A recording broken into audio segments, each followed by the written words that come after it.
Une scène du quotidien dans les grandes villes universitaires.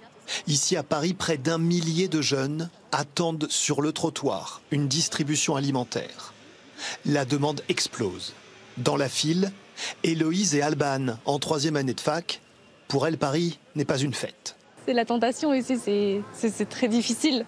Il faut juste se priver en fait au quotidien. Se priver de quoi?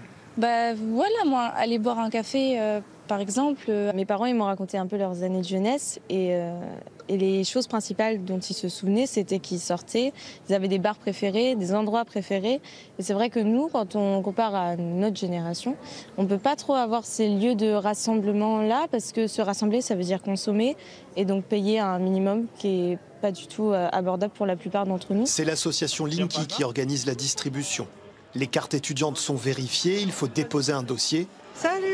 Pour remplir les rayons, l'association doit solliciter en permanence les supermarchés, les industriels pour qu'ils donnent leurs invendus. Nous, on a du VG. Ils bénéficient ainsi d'un coup de pouce fiscal. L'an dernier, Linky a fourni 4 millions de repas étudiants dans toute la France, du jamais vu. On n'est plus en capacité d'accueillir de nouveaux étudiants. Donc nous, on redouble d'efforts dans certaines villes. On distribue dans certaines villes 2 fois plus de paniers alimentaires que ce qu'on faisait sur la rentrée universitaire l'an dernier. Et malgré tout, ça ne compense pas l'explosion de l'affluence. Ça nous inquiète pour l'année universitaire à venir. Si l'on regarde les chiffres, le Secours populaire dit qu'un étudiant sur 2 a parfois des difficultés pour se nourrir. Et pour l'association Linky, 8 bénéficiaires sur 10 vivent avec moins de 100 € par mois, une fois que les charges ont été payées. Moins de 100 € donc pour se nourrir et se soigner, des chiffres qui augmentent année après année. Alors je ne prends pas que des premiers prix. Pour aider les étudiants dans le besoin, une autre association trouve de généreux bénévoles qui plusieurs fois par mois vont au supermarché. Bah oui, les pâtes pour un étudiant c'est primordial. Christelle s'engage à soutenir 2 étudiants cette année. Ça bien, ça. Le panier moyen, moi je suis aux alentours d'une 30aine d'euros. J'essaie de le faire au moins pendant 6 mois. Le temps que l'étudiant aille mieux et il arrive qu'il aille mieux aussi pendant cette année scolaire. Christelle sait de quoi elle parle, elle a elle-même dû arrêter ses études faute d'argent quand elle avait 20 ans. Quand vous êtes en précarité, vous n'aspirez qu'à une chose, c'est rebondir pour réussir et vous en sortir. C'est votre moteur en fait, la vie est plus forte que tout. Et c'est ce qui tient aussi les étudiants aujourd'hui, c'est s'en sortir. Il faut les aider tout simplement. Les courses sont en général livrées dans un café. C'est la tradition, pour favoriser les échanges. Moi, je me présente, je suis Christelle. Je suis un petit peu votre marraine aujourd'hui.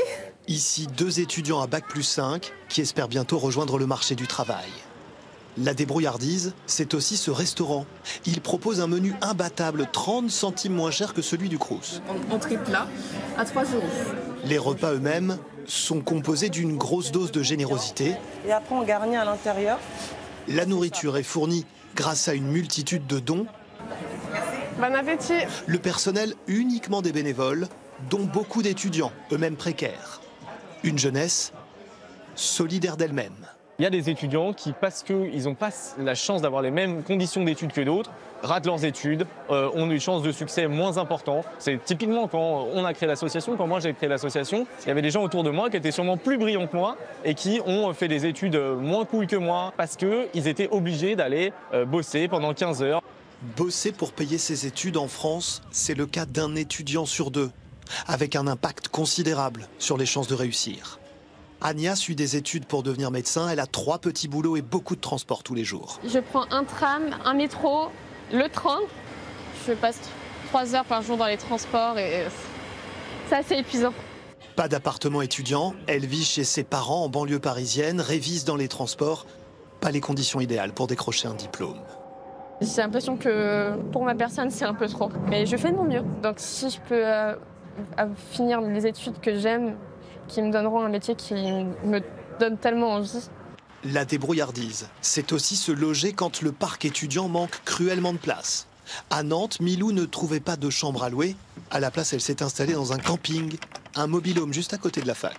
Donc combien de mètres carrés? 16 mètres carrés. Et pour le prix? Pour 550 € avec charge. Alors là, la petite pièce habitable. Ensuite, ici, il y a la chambre. Donc la cuisine là. Et de ce côté, la salle de bain. Chauffage, électricité, tout est compris. Par rapport à ses collègues de promo, Milou se considère comme chanceuse. Certains, là, actuellement, qui ont commencé les cours, mais qui n'ont pas de logement. Donc c'est très compliqué, surtout quand on vit loin. La direction du camping fait donc cohabiter à l'année touristes et futurs diplômés. Pour l'étudiant, on fait 50 € de moins le forfait mensuel qu'un pro. Donc il y a quand même un petit geste qui est reconnu pour l'étudiant. Les organisations étudiantes réclament plus d'aide auprès du gouvernement. Aujourd'hui en France, un étudiant sur 3 est boursier.